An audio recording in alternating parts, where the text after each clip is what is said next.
Review of the movie అఖండ తాండవం Telugu movie acted by Balakrishna, directed by Boyapati Srinu. Corona కాలంలో release అయిన అఖండ box office దగ్గర భారీ సక్సెస్ సాధించడంతో సీక్వెల్ పై నేను భారీ ఎక్స్పెక్టేషన్స్ తో వెళ్ళాను. అందులోనూ పాన్ ఇండియా లెవెల్లో సనాతన ధర్మం ఇలాంటి పాయింట్స్ ని టచ్ చేశారని చాలా ఎక్స్పెక్టేషన్స్ తో నేను మూవీని అయితే చూడడం జరిగింది. అయితే మూవీ చూసిన తర్వాత నాకు ఎలా అనిపించింది, ఈ మూవీ యొక్క మైనస్ పాయింట్స్ ఏంటి, ప్లస్ పాయింట్స్ ఏంటి అన్ని క్లియర్ గా చెప్తాను. అంతకంటే ముందుగా మూవీ అప్డేట్స్ మరియు రివ్యూస్ కోసం మన ఛానల్ ని తప్పకుండా సబ్స్క్రైబ్ చేసుకోండి. సింపుల్ గా స్పాయిలర్స్ లేకుండా స్టోరీ చెప్పాలంటే, మురళీకృష్ణ కూతురైన జననిని కాపాడిన తర్వాత తను ఎప్పుడు ఆపదలో ఉన్నా తనను తలుచుకుంటే వెంటనే క్షణాల్లో తన ముందు ఉంటానని అఖండ హామీ ఇవ్వడంతో ఫస్ట్ పార్ట్ ఎండ్ అవుతుంది కదా. అది జరిగిన సుమారు 15 సంవత్సరాల తర్వాత అఖండ 2 తాండవం స్టోరీ మొదలవుతుంది. మురళీకృష్ణ కూతురు జనని డిఆర్డిఓలో ట్రైన్ గా చేరుతుంది. తన టీంతో కలిసి కఠినమైన వాతావరణ పరిస్థితుల్లో పనిచేసే సైనికులకు ఉపయోగపడే ఒక ప్రాజెక్ట్ లో రీసెర్చ్ చేస్తూ ఉంటుంది. ఈ ప్రాజెక్ట్ కు mentor Samyuktha Menon. And at the same time రాజకీయంగా ఎదగాలనుకునే ఆశలతో ఉన్న ఠాగూర్ అనే అతనికి భారతదేశాన్ని నాశనం చేయాలని కుట్రలు చేసే అదర్ కంట్రీ పర్సన్స్ యొక్క శక్తులతో కలిసి మహాకుంభమేళాలో భక్తులకు సోకేలా ఒక బయో వైరస్ ను నదిలో కలపాలని, కరోనా వైరస్ ఆ టైప్ లో దేశం అల్లకల్లోలం అవుతుంది కాబట్టి ఆ గవర్నమెంట్ పై వ్యతిరేకత వస్తుందని దాని సహాయంతో ప్రభుత్వాన్ని కొల్లగొట్టాలని ప్లాన్ చేస్తాడు. అలాగే కుంభమేళాలో వైరస్ నదిలో కలుపుతారు. దీంతో భారతదేశంలో హెల్త్ ఎమర్జెన్సీ వస్తుంది. ఈ వైరస్ కు యాంటీడోట్ గా జనని టీం కనిపెట్టిన వ్యాక్సిన్ ని పనిచేస్తుందని తెలియడంతో ఠాకూర్ జనని టీం అందరినీ చంపి ఆ యాంటీడోట్ దక్కించుకునే ప్రయత్నం అయితే చేస్తాడు. దీంతో జనని ఆపదలో పడుతుంది. అఖండ ఆగమనం తప్పనిసరి అవుతుంది. ఆ కొత్త బయో వైరస్ ను భారతీయులు అడ్డుకోగలిగారా, జనని ప్రాణాలను అలాగే భారతదేశాన్ని నాశనం చేయాలని ప్రయత్నిస్తున్న వారిని అఖండ ఎలా అడ్డుకున్నాడు అన్నదే మిగిలిన స్టోరీ. అండ్ ఈ స్టోరీలోనే మరో లేయర్ గా క్షుద్ర పూజలు చేసే నేత్ర అంటే ఆది పెనిశెట్టి ఏ రకంగా అఖండాను అడ్డుకునే ప్రయత్నం చేశాడు అనే పాయింట్ కూడా అయితే చూపించడం అయితే జరిగింది. అఖండ సినిమాలో మురళీకృష్ణ క్యారెక్టర్ ఫస్ట్ హాఫ్ అంతా కవర్ చేస్తే టైటిల్ రోల్ అయిన అఘోర క్యారెక్టర్ మాత్రం ఇంటర్వెల్ కు కాసేపు ముందు ఎంట్రీ ఇస్తుంది.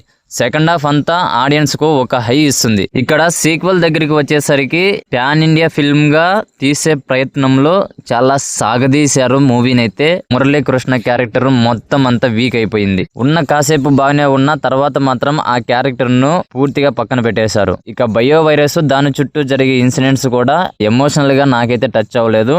ఇక డివోషనల్ ఎలిమెంట్స్ స్టోరీకి తగినట్టుగా కాకుండా ప్రజెంట్ సినిమాలో ట్రెండ్ అయిన సనాతన ధర్మం, హిందూ మతం ఎలివేషన్స్ ఆ టైప్ లో చేసినట్టుగా అనిపించింది, కానీ న్యాచురల్ గా అయితే అనిపించలేదు. అలా అని అన్ని అలాగే ఉన్నాయి అంటే లేవు. హనుమాన్ ఎపిసోడ్, శివుడి ఎపిసోడ్, ఆది పెనిశెట్టితో ఫైట్ ఎపిసోడ్ ఇలాంటి యాక్షన్ సీన్స్ లో చాలా అద్భుతంగా ఉన్నాయి. ఎప్పటిలాగే బాలయ్య తనకు మాత్రమే సాధ్యమైన స్క్రీన్ ప్రెజెన్స్ తో డైలాగ్స్ తో ఇంప్రెస్ చేశాడు. కానీ అఖండ ఫస్ట్ పార్ట్ లో డైలాగ్స్ అన్ని సీన్ కు సిచ్యువేషన్ కు అవసరమైనప్పుడు మాత్రమే ఉండేవి. బట్ ఇక్కడ మాత్రం తాండవం టైటిల్ కు తగ్గట్టుగా ఎక్కువ అయ్యాయి. అండ్ పిఎం క్యారెక్టర్ ఏదైతే ఉందో అది మూవీలో లెంగ్త్ ఎక్కువైనట్లు అనిపించింది నాకైతే. పిఎం పదవిలో ఉన్న వ్యక్తి అన్ని సీన్లోనూ కనిపించడం, ఊరికే రాయలసీమకు రావడం, కుదిరినప్పుడల్లా స్క్రీన్ పై కనిపించి డైలాగ్ చెప్పడం, ఈ పిఎం యొక్క క్యారెక్టర్ ఖచ్చితంగా మూవీని ఎంతో కొంత దెబ్బతీసిందనే చెప్తాను. ఓవరాల్ గా చూసుకుంటే బాలయ్య ఫ్యాన్స్ కు, బాలయ్య స్టైల్ మాస్ ఆడియన్స్ కు ఓకే అనిపిస్తుంది, కానీ కామన్ ఆడియన్స్ కు మాత్రం సాగదీసిన ఫీలింగ్ అయితే చాలా బోరింగ్ గా ఉంటుంది మూవీ. పాన్ ఇండియా లెవెల్లో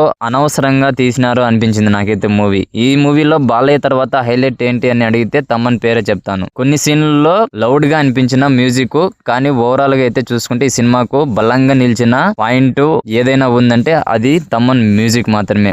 ముఖ్యంగా యాక్షన్ సీన్స్ లో అయితే తమన్ చెలరేగిపోయాడు. పాటలు ఓకే, సినిమాటోగ్రఫీ కూడా సినిమాకు తగ్గట్టుగా బానే ఉంది. యాక్షన్ సీన్స్ ఓవర్ గా అనిపించినా కూడా బానే ఉన్నాయి. అండ్ మూవీలో డైలాగ్స్ కొన్ని బాగున్నాయి, కానీ అఖండ స్థాయిలో అయితే టచ్ అయితే కావు. కొన్ని క్యారెక్టర్స్ బాలయ్య కోసమే పుడతాయా అన్నట్టు ఉంటాయి. ఆ క్యారెక్టర్ లో బాలయ్య తప్ప మరొకరు చేయలేరు అని చెప్పడం కూడా డౌట్ అయితే ఉండదు. తన ఇమేజ్ కు తగ్గట్టే బాలయ్య అటు మురళీకృష్ణగా ఇటు అఖండగా చెలరేగిపోయాడు. చాలా ఈజీగా డైలాగులు చెప్పుకుంటూ పోయాడు. కబీర్ దుహాన్ సింగ్ క్యారెక్టర్ పెద్దగా ఇంపాక్ట్ అయితే చూపించలేదు, రొటీన్ గా ఉంది. ఆది పెనిశెట్టి తాంత్రికుడి క్యారెక్టర్ బాగుంది. సంయుక్త మీనన్ క్యారెక్టర్ అటు హీరోయిన్ కాదు, ఇటు మెయిన్ క్యారెక్టర్ కాదు అన్నట్టుగా ఉంది. హర్షాలి మల్హోత్రాకు మంచి క్యారెక్టర్ అయితే పడింది. అండ్ మూవీలో ఎమోషన్ సీన్స్ అయితే అంతగా లేవు. ఇంకా బయో వైరస్ చైనా విలన్ చుట్టూ ఈ మూవీ అయితే నడిపించడం అనేది మైనస్ గానే ఉంది. అండ్ ఎమోషనల్ గా మూవీ ఎక్కడా కూడా కనెక్ట్ కాలేదు నాకైతే. కొన్ని పోర్షన్స్ సాగదీసిన ఫీలింగ్ అయితే వచ్చింది. అంతో కొంత ఏమైనా బాగుండాయా ఓవరాల్ గా ఈ మూవీలో అని చెప్తే బాలయ్య యాక్టింగ్ ఒకటి, తమ్మన్ మ్యూజిక్ ఒకటి, యాక్షన్ ఎపిసోడ్స్ ఇవి తప్ప మూవీలో ఇంకేమీ లేదు. అండ్ ఫైనల్ గా ఓవరాల్ గా చెప్పాలంటే మీరు అఖండ అంత రేంజ్ లో ఎక్స్పెక్టేషన్స్ పెట్టుకొని మూవీకి వెళితే ఖచ్చితంగా చూసిన తర్వాత 100% డిసప్పాయింట్ అవుతారు. కాబట్టి ఆ రేంజ్ లో మూవీని ఎక్స్పెక్టేషన్స్ పెట్టుకోకుండా చూడండి. ఖచ్చితంగా మూవీని అయితే ఎంజాయ్ చేస్తారు. బాలయ్య ఫ్యాన్స్ కి అయితే ఖచ్చితంగా ఈ మూవీ పూనకాలు తెప్పిస్తుంది. కామన్ ఆడియన్స్ కి అయితే ఎక్కదు మూవీ చూసిన తర్వాత నా పాయింట్ ఆఫ్ వ్యూ లో నాకు అనిపించిన నా ఒపీనియన్, నా రివ్యూ. మూవీ మీకు ఎలా అనిపించింది, నచ్చిందా లేదా, మీ ఒపీనియన్ ని కామెంట్ సెక్షన్ లో తెలియజేయండి. అలాగే మూవీ అప్డేట్స్ మరియు రివ్యూస్ కోసం మన ఛానల్ ని తప్పకుండా సబ్స్క్రైబ్ చేసుకోండి. Thank you so much.